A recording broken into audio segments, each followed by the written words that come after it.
Bueno, entonces vamos a empezar. Fíjense bien, en el caso de la farmacología, vamos a ver que la farmacología tiene dos ramas muy importantes, que son la farmacocinética y la farmacodinamia. En el caso de la farmacocinética, que es uno de los conceptos que se quedó de tarea, vamos a ver que es una rama de la farmacología que se encarga sobre todo del estudio de lo que serían los procesos necesarios para que el fármaco llegue a su sitio de acción. ¿De acuerdo? Entonces, vamos a ver que en resumido o en resumen, vamos a ver que la farmacocinética estudia principalmente todos aquellos procesos, como sería el proceso de absorción, que es el que ustedes están viendo en su diapositiva, proceso de distribución, metabolismo y excreción o eliminación, que es lo que se conoce como el ADME. ¿De acuerdo? Entonces, ¿qué es lo que va a estudiar la farmacocinética? Justo va a estudiar todos estos procesos: absorción, distribución, metabolismo, excreción o eliminación. Todos estos procesos son muy importantes para que el fármaco llegue a su sitio de acción y nosotros podamos observar los efectos deseados. Entonces, para que se lleven a cabo todos estos procesos, como lo pueden observar en su diapositiva, bueno, necesitamos primero que el fármaco se desintegre para que, y vamos a ver que esa desintegración para eso serán necesarias varias etapas, como serían la desintegración, la disgregación y finalmente que se encuentre en solución para que pueda llevarse a cabo principalmente de primera instancia el proceso de absorción. ¿De acuerdo? ¿Hasta aquí tienen alguna duda? Estos tres que mencionó era para el proceso de absorción. ¿Cómo? El de desintegración, disgregación y disolución es para la absorción. A ver, no te entendí. Que sí, esos tres, el de desintegración, disgregación y disolución solamente son para la absorción. Sí, son necesarios, son etapas de liberación del fármaco, son etapas necesarias para que se lleve a cabo el proceso primero de absorción. Si no hay la absorción, los otros eventos de distribución, metabolismo y eliminación no se pueden llevar a cabo. Gracias. ¿Sí? Ok. Entonces, si no tienen ninguna duda, continuamos. A ver, entonces, ¿qué es lo que necesitamos nosotros ya que tenemos el medicamento? Vamos a ver que los medicamentos tienen varios sitios en donde se puede llevar a cabo el proceso de absorción. Por ejemplo, tenemos que el fármaco o los fármacos se pueden llevar a cabo, como lo dice aquí en su esquema, vamos a ver que se puede llevar a cabo a nivel de lo que sería el tubo gástrico, a nivel de la piel, a nivel de los pulmones, ¿sí? Ustedes pueden administrar aquí el fármaco y lo primero que van a encontrar son lo que nosotros conocemos como las barreras biológicas. Estas barreras biológicas no son otra cosa que células especializadas, que en este caso, por ejemplo, tenemos el epitelio. Pero recuerden que este epitelio o estas células están formadas principalmente controlando la entrada y salida de nutrientes o de otros compuestos por membranas. Entonces, realmente son las membranas de los epitelios la principal barrera a la que se van a encontrar los fármacos para poder atravesar o no, o poder salir o no de una célula. Entonces, en el caso, por ejemplo, de aquellos fármacos que se administren a lo largo del tubo digestivo, que se administren en la piel o en los pulmones, bueno, pues tienen que pasar por los epitelios y de los epitelios pasar al intersticio y del intersticio vamos a ver que llegarían a los capilares y de los capilares nuevamente saldrían hacia los tejidos u órganos en donde se va a llevar a cabo su efecto. Pero vamos a ver que dependiendo del sitio de administración, este proceso de absorción puede ser más rápido o más lento. Por ejemplo, Sí, en el caso del tracto gastrointestinal vamos a ver que el efecto pues va a tardar un poquito porque tiene que llevarse a cabo el proceso de absorción a nivel de los epitelios. En el caso, por ejemplo, de los sitios en donde se administra el fármaco a nivel subcutáneo o intramuscular, pues ahí vamos a ver que el fármaco se va a administrar sobre todo a nivel del intersticio y entonces la barrera a la que se van a encontrar solamente serán las membranas de los capilares para entrada y salida de fármacos. Y entonces estos se puedan distribuir hacia los tejidos y órganos que nosotros deseamos o deseamos que se vea el efecto. ¿De acuerdo? Por eso, el proceso de absorción se define como el paso del fármaco desde el sitio de la administración hasta que llega a la circulación sanguínea y linfática. ¿De acuerdo? Entonces, por ejemplo, de acuerdo a esto, ustedes se administran, ¿qué vía de administración les va a permitir llevar a cabo una absorción muy rápida? Una Por vía intravascular. intravenoso. Intravenosa. Fíjense bien en la pregunta. ¿Qué vía de administración les va a permitir el que se lleve a cabo una absorción rápida?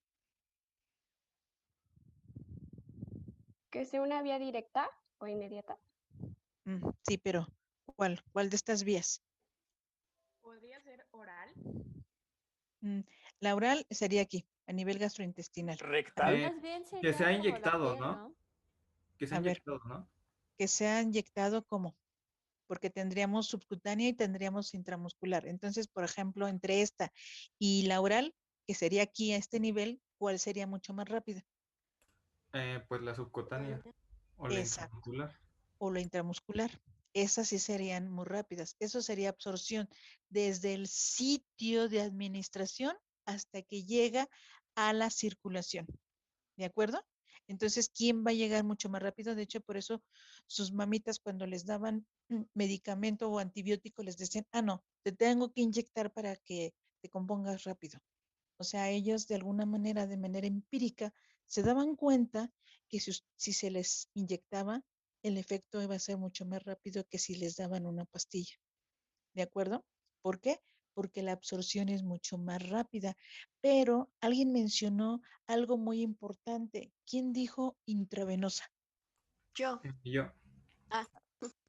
Bueno, A ver, los dos. cualquiera de los dos, no importa. ¿Ustedes creen, cualquiera de los dos, que si ustedes administran un fármaco por vía intravenosa, ya se lleva a cabo el proceso de absorción? No, porque pues ya No llega como. directo, ¿no? A ver, ¿quién es Aira? ¿No? ¿Quién fue?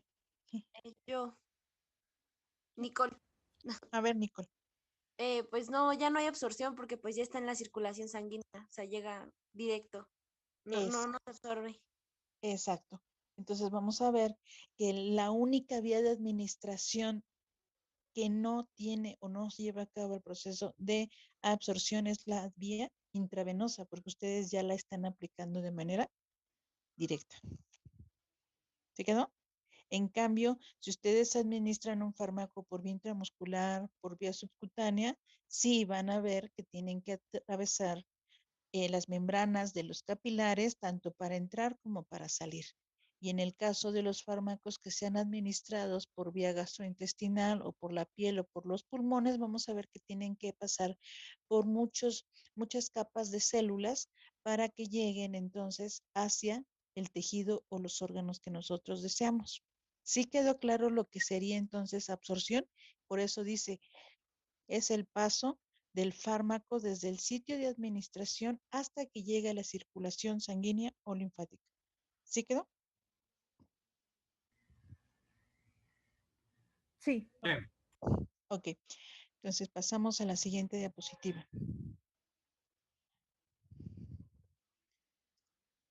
Entonces, vamos a ver que ya que se encuentran en torrente sanguíneo, de hecho aquí tienen ustedes aquí en su esquemita que dice sangre, ¿de acuerdo?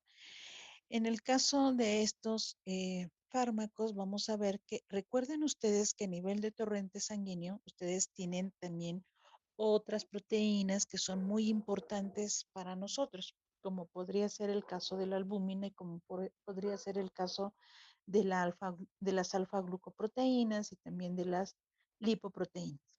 Ahora, ¿por qué son muy importantes estas proteínas? Porque de alguna manera nos van a ayudar a transportar más fácilmente todos los fármacos a lo largo de nuestro organismo. Entonces, por ejemplo, si un fármaco es un ácido débil, se va a unir perfectamente con la albúmina. En cambio, si un fármaco es una base débil, se va a unir perfectamente con una alfa-glucoproteína. ¿De acuerdo?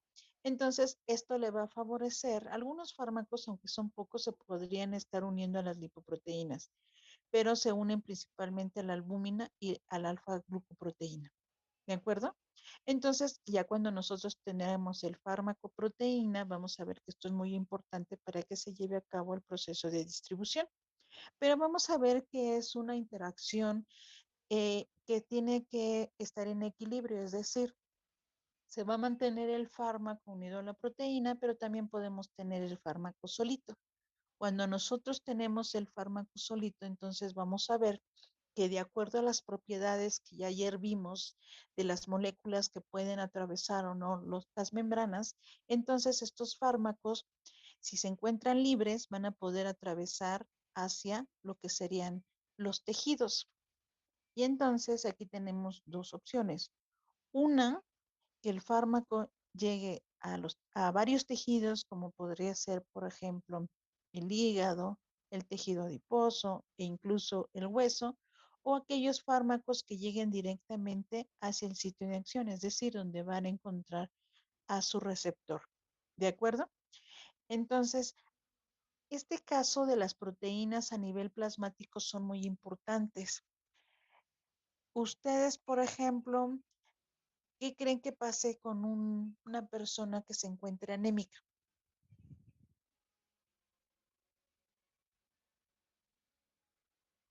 Su efecto de los fármacos es más tardado. ¿Cómo? ¿El efecto en fármacos es más tardado? El efecto sería más tardado. ¿Qué otra cosa? Pues Pues como va a tener cantidades bajas de albúmina, con ciertos medicamentos como ácidos débiles que se transportan a través de ellos, pues no va a poder pasar ese proceso, ¿no? Porque pues no tiene albúmina en su sangre o tiene niveles muy bajos. Exacto. Entonces el proceso de distribución del fármaco no se va a poder llevar a cabo, por ejemplo, ¿sí? Entonces eso sí es un problema. Si, por ejemplo, tenemos un paciente con anemia, pues entonces sí tendremos un problema porque el fármaco no se distribuye. ¿Qué pasaría, por ejemplo, si ustedes observan que el fármaco se puede almacenar en el hígado? ¿Qué creen que pase?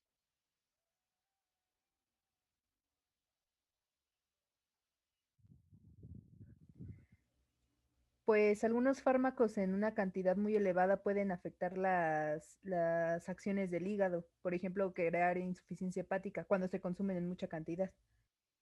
El fármaco, si se almacena entonces en el hígado, puede ser un fármaco tóxico. O si se almacenara, por ejemplo, en el riñón, también puede ser un fármaco nefrotóxico o hepatotóxico. ¿De acuerdo? Porque a nosotros no nos conviene que se almacene.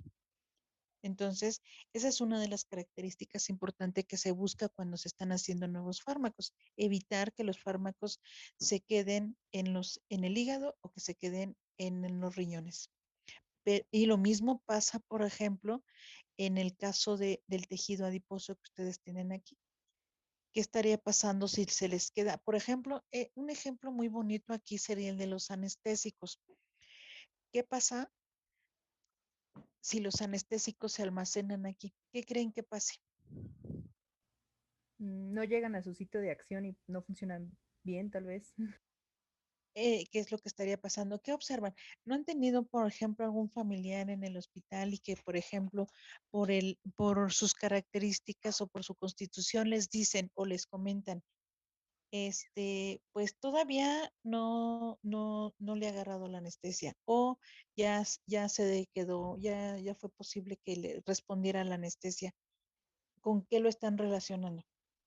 O sea, podría ser que en personas con obesidad o con mucho tejido adiposo, al momento de administrar la anestesia, pues se queda guardado en todo ese tejido, ¿no? Y pues no hace su función. O sea, es como Exacto, contraproducente, ¿no? exacto. O sea, va a ser contraproducente porque a lo mejor ustedes le van a tener que poner mucho porque se está almacenando en el tejido adiposo.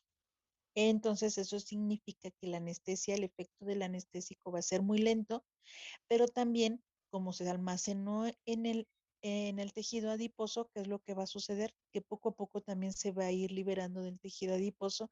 ¿Y qué es lo que va a pasar con el paciente?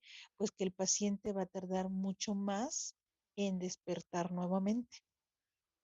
Sí, ya me entendieron por qué es importante este, tener cuidado en que no se nos almacene, por ejemplo, en el tejido adiposo. Sí. Sí, Sí, y lo mismo nos estaría pasando con el hígado. En el hígado se tiene que procesar, se tiene que biotransformar, como lo vamos a ver después, pero si esto no sucede y se nos queda almacenado ahí, entonces esto nos va a ocasionar otro daño muy importante. Ahora, aquí hay otro punto importante, el que los fármacos, también tenemos que evitar que los fármacos se almacenen en los huesos, por ejemplo. Hay antibióticos, un ejemplo sería el de los antibióticos. Hay algunos antibióticos que, por ejemplo, no sé si han observado que en el caso de algunos niños, cuando los niños están con mucho tratamiento con antibióticos, esos antibióticos se les quedan almacenados en sus dientitos y también se les pueden quedar almacenados en sus huesitos. ¿Cómo se dan cuenta ustedes que se están almacenando los antibióticos en sus dientitos? Porque sus dientitos se ven amarillos. Y entonces los niños muy pequeños no pueden comer, más bien no pueden estar con tratamiento por mucho tiempo con los antibióticos. ¿Sí quedó? sí. Y lo mismo pasa con otros fármacos que se pueden estar almacenando a nivel de a nivel de los huesitos. ¿Sí? Entonces, esta parte de que los fármacos se queden en el hígado, en el tejido adiposo o en los huesos, no, de preferencia no debería de ser, ¿de acuerdo? Pero eso va a depender mucho de las características de cada uno de los fármacos y que ustedes como futuros médicos tienen que leer y estar muy al pendiente de este tipo de cosas, ¿de acuerdo? Lo ideal es que el fármaco que se libere de inmediato llegue al sitio de acción y se una a su receptor para ver nosotros los efectos deseados. ¿Sí quedó claro? Por mi parte, sí. Ok. ¿Los Sí. demás? Entonces, ¿podemos continuar? ¿O tienen alguna duda o comentario?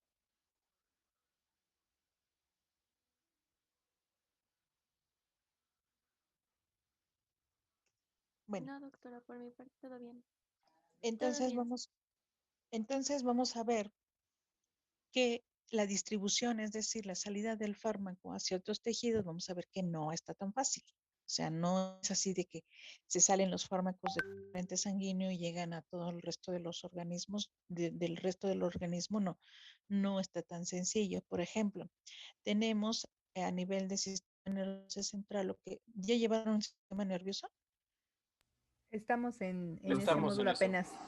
Sí. Ok, entonces van a ver ustedes que en el caso del sistema nervioso central es muy importante lo que sería la barrera hematoencefálica. Esta barrera hematoencefálica, ¿en qué consiste? Ustedes aquí lo que están viendo es un vasito, ¿sí? Aquí tienen ustedes un vasito, pero este vasito, si se dan cuenta, está cubierto por lo que le ponen aquí como pies perivasculares. No son otra cosa que las prolongaciones de lo que serían otras células, que son los astrocitos. Entonces, estos astrocitos protegen los vasos y evitan entonces la salida de nutrientes, tanto de algunos nutrientes como de los fármacos o de cualquier sustancia que quiera pasar hacia el sistema nervioso. Este tipo de piecitos, como lo están cubriendo, van a evitar justo eso, que entren y salgan cosas a través de los vasitos. ¿De acuerdo? Entonces, ¿qué es lo que sucede con aquellos nutrientes o con aquellos fármacos que nosotros queremos que lleguen a nivel del sistema nervioso central? Pues es muy sencillo. Vamos a ver que los fármacos pueden usar, como lo pueden ustedes estar viendo aquí, pueden usar sistemas de transporte. Cualquiera de los sistemas de transporte que nosotros tenemos o que nosotros hemos estado viendo se pueden estar utilizando y son de manera importante aquí. Es decir, para que un fármaco llegue al sistema nervioso central, generalmente van a necesitar de un sistema de transporte. De otra manera, por sus propiedades físico-químicas, no va a poder atravesar, no va a poder entrar. ¿De acuerdo? Y entonces, de hecho, por eso este esquemita nuevamente es para hacerles hincapié, por ejemplo, en los sistemas de transporte. Para que los fármacos pasen a cualquier tipo de célula de cualquiera de nuestros órganos, necesitamos que las membranas, como lo pueden ver en este esquemita, necesitamos que las membranas presenten sistemas de transporte. Por ejemplo, para los aminoácidos necesitamos sistemas de transporte. Para la glucosa, como lo vimos ayer, necesitamos sistemas de transporte. Por ejemplo, aquí tienen ustedes los GLUT, ¿sí? Y aquí tienen indicadas las familias que yo les puse en los cuadros sinópticos. Por ejemplo, en el caso de otras, como en el caso de la hormona tiroidea, por ejemplo, en el caso del piruvato y del lactato, también necesitan de sistemas de transporte. En el caso de algunas vitaminas, y, por ejemplo, en el caso de algunos aniones, algunas otras hormonas, etcétera, etcétera, necesitamos de sistemas de transporte. Si no tenemos sistemas de transporte, estos no pueden ni entrar ni salir de las células. ¿De acuerdo? ¿Tienen alguna duda? No. No. Ok. Yo sí tengo una. ¿En dónde más tenemos otra barrera muy importante? Otra barrera muy importante es la Profesora, barrera. Sí, perdón, pero creo que un compañero tenía una duda. sí. Sí. Yo tengo una duda. Lo de los sistemas de transporte, ¿pueden ser como externos al cuerpo? Es que había leído que, por ejemplo, en Parkinson se usa dopamina, pero la dopamina no puede pasar por lo mismo de la barrera hematoencefálica. Entonces Ajá. usaban un medicamento que se llamaba levodopa, pero quería saber si es un mecanismo de transporte o es otra cosa distinta. No, está relacionado con otra cosa.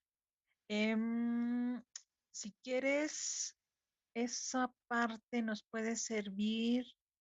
Tenemos que ver biotransformación la siguiente clase. Si quieres, me mandas el fármaco, así como me lo acabas de decir, me lo mandas por correo y te busco la estructura química y trato de explicarte qué es lo que quieren decir.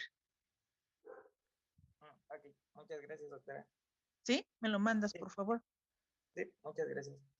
Entonces, otra barrera que es muy importante para que impedir el paso de los fármacos es justo la barrera hematoplacentaria. Es decir, vamos a ver que en el caso de la placenta vamos a encontrar unas capas que son muy importantes en la placenta y que nos van a impedir el paso de fármacos y de alguna manera pues van a controlar todo lo que esté pasando. Entonces, por ejemplo, ustedes tienen dos capas muy importantes. Una de ellas, si ya llevaron embriología, una de ellas, si ustedes recuerdan, es el citotrofoblasto, ¿sí? Y la otra es el sincitio trofoblasto, que son las capas que ya se están formando durante el desarrollo embrionario. De estas capas, como lo pueden ustedes ver en su esquemita, una, la del sincitio trofoblasto, se las estoy amplificando y si se dan cuenta, para permitir el paso o salida de nutrientes o salida de desechos entre lo que sería la comunicación feto y madre, vamos a ver que necesitamos no de otra cosa que de sistemas de transporte. Y nuevamente aquí les estoy poniendo la familia de algunos sistemas de transporte que son importantes. Si ustedes buscan todas estas familias que yo les estoy poniendo aquí, son las que vienen indicadas en algunas en su cuadrito sinóptico que yo les di ayer. Entonces, nuevamente, tanto para la barrera hematoplacentaria como para la barrera que acabamos de ver, que sería a nivel de la barrera, ahí se me fue. ¿Hematoencefálica? Ajá, aquí está. La hematoencefálica, para estas dos barreras, entonces, tenemos o necesitamos nosotros de sistemas de transporte. De otra forma, no van a poder pasar ni salir nutrientes. ¿De acuerdo? Ok. ¿Tienen alguna otra duda? Ahí, creo que terminé. Ah, sí, ya terminamos. Entonces, ¿hasta aquí tienen alguna duda de lo que sería absorción y distribución? No, doctora. ¿No? No, por un Ok, rato. muy bien. Entonces, fíjense bien. Ahorita lo vamos a dejar hasta aquí y solo se va a quedar de tarea que me busquen y que escriban en su cuadernito un cuadro sinóptico de cómo se clasifican las vías de administración. Solamente eso. ¿De acuerdo? Y en un momento les mando el drive para que igual lo suban, igual como ya quedamos, lo hacen a mano, lo escanean y lo suben el archivo iniciando con su apellido paterno. ¿De acuerdo? Profesora, una disculpa, se me trabó. ¿Qué teníamos que investigar, perdón? Las vías de administración. ¿Cómo se clasifican las vías de administración? Ah, es lo mismo que venía en la tarea, ¿no? Para entregarle Ajá, al 3 de para marzo. entregar, exacto. Ah, Sí, ok. nada más para que no se les olvide y hacer hincapié en eso, que sea un cuadrito sinóptico. ¿Para cuándo hay que entregar esta tarea, perdón? Les puse de fecha hasta el miércoles. ¿Sí? Junto con los conceptos que ya quedamos. De hecho, ahorita ya empezamos a ver algunos, como sería farmacocinética, como sería absorción. Vamos a ver en la próxima clase biotransformación, excreción y eliminación. Entonces, ya los ya los van a poder ir integrando. De hecho, por eso hoy no les tomé participación, porque esa tarea yo estoy consciente de que todavía no la tienen hecha.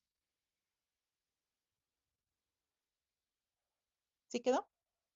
Si no tienen ninguna duda, si no tienen algún otro Yo comentario. tengo otra duda. Sus tareas no llevan portada, ¿verdad? Pues nada más con que venga su nombre ya es ganancia. Ah, ok, muchas gracias. Disculpe, se me trabó un poco. No sé si ya dijo, puede ser como a computadora o en el cuaderno. No. Tiene que ser a mano. A mano lo escanean y suben el archivo al drive que ya les mandé. Sí, gracias. Sí. Y por favor, la pregunta que me decías, Raúl, me la mandas por favor por correo para buscarte la estructura química y de manera específica la pregunta eso me va a ayudar mucho para la parte de biotransformación que vamos a ver la próxima clase. Yo creo que más bien a lo que te refieres es que necesitamos un profármaco. Es que yo había leído que para cruzar la barrera usaba eso, porque la dopamina no la cruza. Sí, pero generalmente ese tipo de fármacos, de hecho algunos de los fármacos realmente son profármacos, justo porque no son, su estructura química no les permite atravesar las barreras biológicas.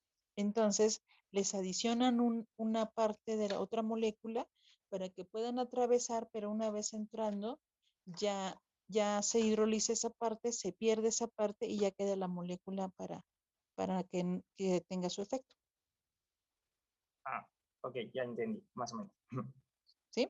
Por eso te decía que sí es importante que... bueno, y si no, de todas maneras, tengo ejemplos similares para lo de biotransformación, que es lo que vamos a ver en la siguiente clase. Ok, igual se lo mando por correo. Bueno, entonces si no Perdón, tienen... sobre ese punto. Entonces, ¿la molécula que se le adiciona al fármaco actúa como una especie de caballo de Troya para pasar la membrana? Exacto. Ok, Sí, gracias. pero no es que sea un sistema de transporte, ¿eh? Es algo diferente. O sea, tú tienes la estructura de un fármaco, le adicionas, por ejemplo, es un ejemplo, ¿eh? Le puedes adicionar, por ejemplo, la estructura química de una glucosa. Y eso te va a favorecer, por ejemplo, el que pase la molécula fácilmente. Pero ya estando dentro de nuestro organismo, ya puede ser hidrolizada esa parte de la molécula y entonces ya puede realizar su efecto. Doctora, una pregunta.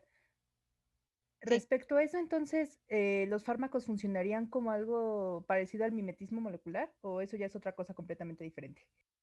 no sé a qué te refieres con mimetismo molecular. Bueno, no sé si usé bien el término, pero recuerdo que alguno de mis profesores en la preparatoria nos contó que en ciertas sustancias se parecían unas a otras, entonces los receptores podían aceptar otra sustancia que no fuera exactamente la que para la cual estaba diseñada. Entonces no sé si es algo parecido. Exactamente. Sí, es exactamente. O sea, si te estás refiriendo a eso, es exactamente lo que yo les estoy queriendo decir ahorita. Si se acuerdan, cuando vimos ayer los componentes de las membranas, yo les decía, las biomoléculas importantes en las membranas son los lípidos, las proteínas, los carbohidratos, ¿de acuerdo? Y les dije, de estos, los importantes en este momento son las proteínas, porque las proteínas pueden ser sistemas de transporte, porque pueden ser enzimas y porque pueden ser receptores. Y si te diste cuenta ahorita, prácticamente para que un fármaco pueda pasar por todos los procesos de absorción, distribución, biotransformación y excreción, justo va a usar, ¿qué cosa? Va a usar los sistemas de transporte que nosotros ya usamos, que nuestras moléculas ya usan. Entonces quiere decir que los fármacos tienen que tener estructuras similares o en algunos casos vamos a ver que su estructura química es muy similar a la de muchos de nuestros, por ejemplo, muchas de las moléculas que nosotros tenemos y entonces puedan usar entonces, por lo tanto, toda la maquinaria de la célula. ¿Sí? No sé si con eso contesté. Sí, muchas gracias. Ok. Disculpe, entonces, ¿es un excipiente? Ándale. Porque es como un aditivo para que pueda pasar, ¿no? En el caso de, ya ves, ya tú solito me estás contestando de alguna forma. Acuérdate que nosotros que necesitamos, exacto, que el fármaco no vaya solito, sino que vaya acompañado porque le va a ayudar a qué cosa, le va a ayudar a que se pueda disolver, para que se pueda desintegrar, para que tenga el tamaño, para que tenga la cantidad y para, de alguna manera, en el caso del excipiente y del vehículo, lo único que estamos haciendo es favorecer, proteger la estructura química del fármaco y favorecer entonces que se lleve a cabo el proceso de absorción, distribución y por lo tanto se lleve a cabo el proceso de biotransformación y eliminación, que también es importante. Ok, entonces ya lo entendí. Gracias. ¿Sí? Sí. ¿Alguna otra duda o comentario? Profesora, yo tengo una duda. Sí. Cuando me estaba mencionando lo de la barrera hematoplacentaria, yo recordé que hay ciertos medicamentos que no deben de tomar las madres. O sea, ¿y por qué por qué no se ocupa alguna clase de inhibidor para que estos propios fármacos que pueden atravesar esta barrera no afecten al bebé? ¿Un inhibidor cómo? O sea, ¿a qué nivel? No sé, no sabría cómo explicarlo, pero, o sea, para que solo funcione en la madre y no directamente con el producto. No, es que no está tan sencillo. Ya cuando veas, por ejemplo, biotransformación y eliminación y lleguemos a la parte de farmacodinamia, vas a ver que no está tan sencillo, así como que inhibir todo. Me quiero imaginar que las Ok. moléculas que se le adicionan al fármaco pues funcionan para múltiples receptores, ¿no? O sea, esos receptores de la placenta no son como exclusivos de la placenta, sino que se expresan en múltiples partes del cuerpo y por ende pues se puede aprovechar de esos mecanismos. Más bien es como un daño colateral, ¿no? El que los fármacos afecten al bebé. Exacto. Sí, porque acuérdate que en el caso del bebé que se está formando, el producto que se viene, pues ya tiene muchos de los sitios. De hecho, vas a ver que ya muchos de los sitios en los que actúa el fármaco, por ejemplo, imagínate, ya sé, te la voy a poner más fácil. ¿Ves lo que pasa, por ejemplo, con las mamás que son hipertensas? Pues tienen que seguir con su tratamiento. No, no, o sea, no hay de otra, porque no se pueden arriesgar a que este, esto les ocasione un daño mayor, ¿de acuerdo?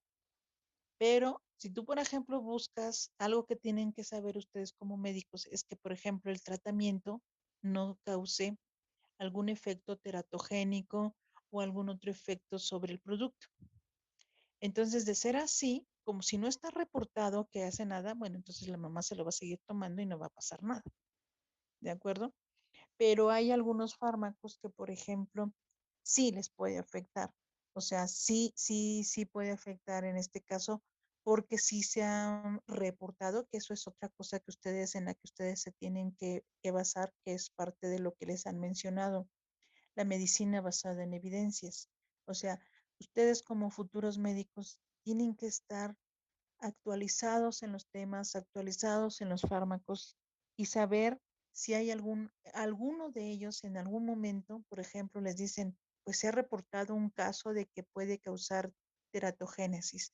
Entonces eso los pone en alerta y tienen que estar monitoreando todo ese tipo de cosas. Ahora, en el caso de la población, pues también tienen que ser muy específicos porque muchos, ojo, muchos de los estudios que hay actualmente en el aspecto de farmacocinética o en el aspecto de farmacodinamia o en el aspecto de farmacogenética, como lo vamos a ver después, son estudios que se han hecho en poblaciones de otros países. En los nuestros casi no hay estudios. A nosotros lo que nos hace falta es justo eso, que los médicos aprendan a publicar cualquier cosa que estén observando, cualquier alteración que estén observando, se tiene que publicar para que el resto de la comunidad lo sepa. Eso es la medicina basada en evidencias.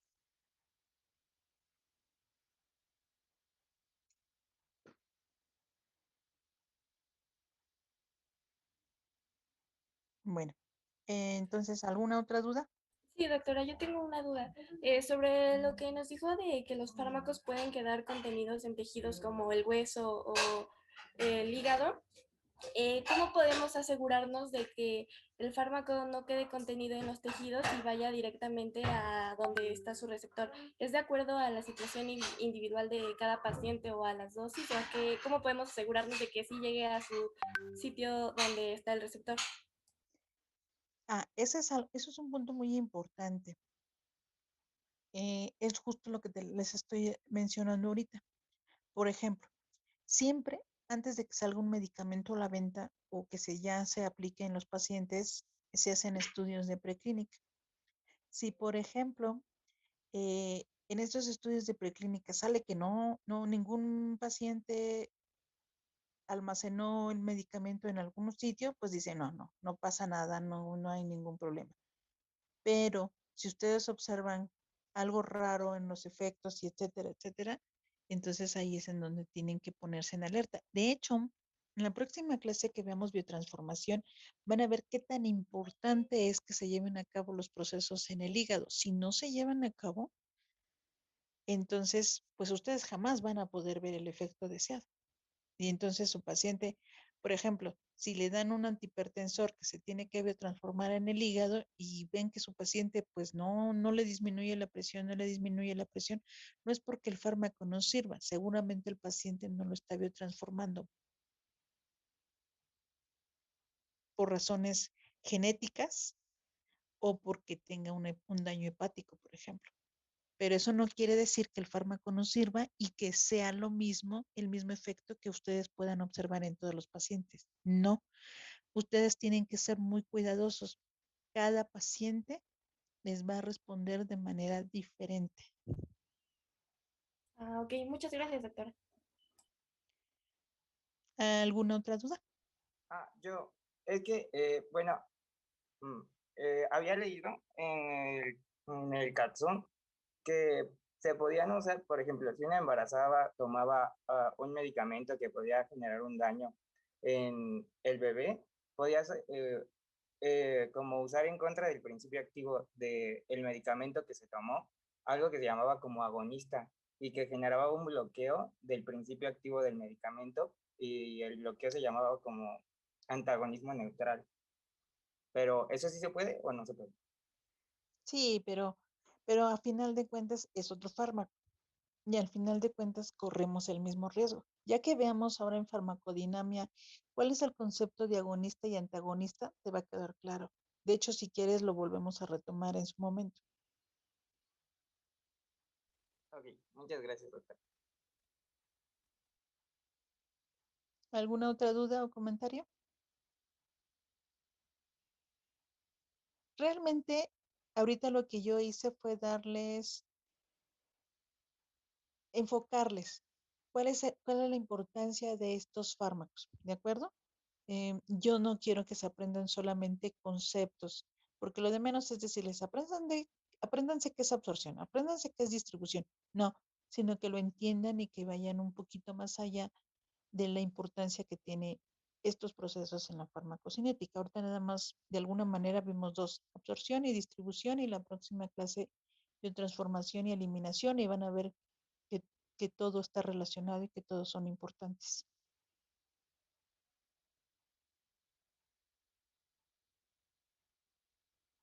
¿Tienen alguna otra duda? Por mi parte, no. Entonces, terminamos. Yo tengo otra. Yo había visto que, por ejemplo, en las embarazadas, cuando les van a aplicar anestesia, o sea, hay anestesias específicas que no pasan esta barrera hematoplacentaria y no dañan al bebé. Pero mi pregunta es, ¿a qué se debe que esa clase de anestesia no afecta al bebé? O sea, ¿hay como mecanismos que cierran o simplemente por la estructura química de la anestesia? Exacto, por sus propiedades físico-químicas de la anestesia.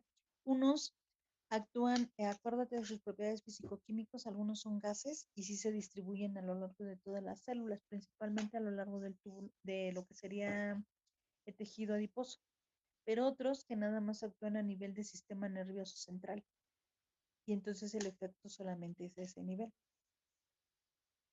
Y van a depender, por lo tanto, no tanto, bueno, sí de sus propiedades físico-químicas, pero también de algún receptor que presente en nuestro organismo para que puedan actuar.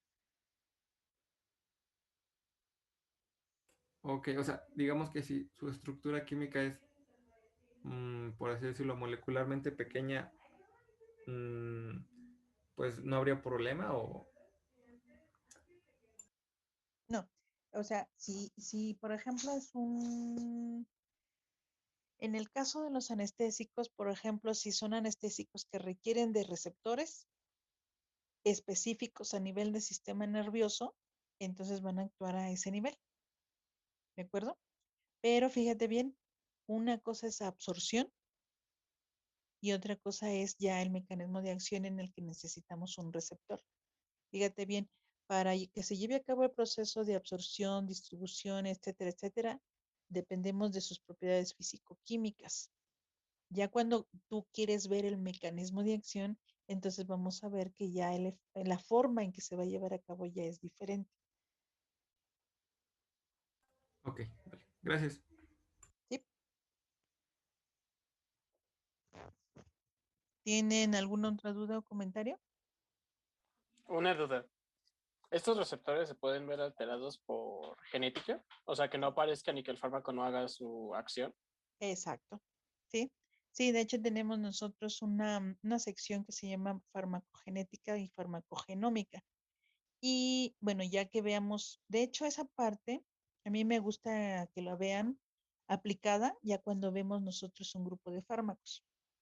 Entonces, ahora que veamos nosotros un grupo de fármacos, yo les voy a decir, ahora por favor lean este artículo para que vean qué tan importante es la genética, porque si por ejemplo alguien presenta alguna alteración, alguna mutación, etcétera, en el receptor en el que actúa el fármaco, pues el medicamento no va a tener efecto. Sí, pero eso es farmacodinamia.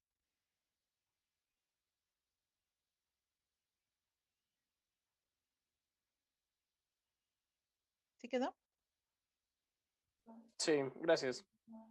¿Tienen alguna otra duda o comentario? Ya verán que conforme vamos avanzando, van a ir ya integrando los temas y van a ir resolviendo las dudas, o a lo mejor les quedan más y tendremos que ver cómo le hago para que me entiendan.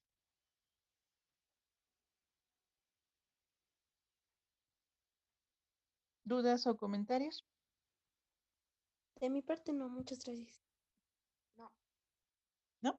Bueno, entonces descansen, que pasen bonito fin de semana y nos vemos en la próxima clase. Gracias, doctora. Gracias igualmente. Hasta Gracias, luego. profesora. Buenas noches. Gracias, que tengan Buenas bonito fin de noches. semana.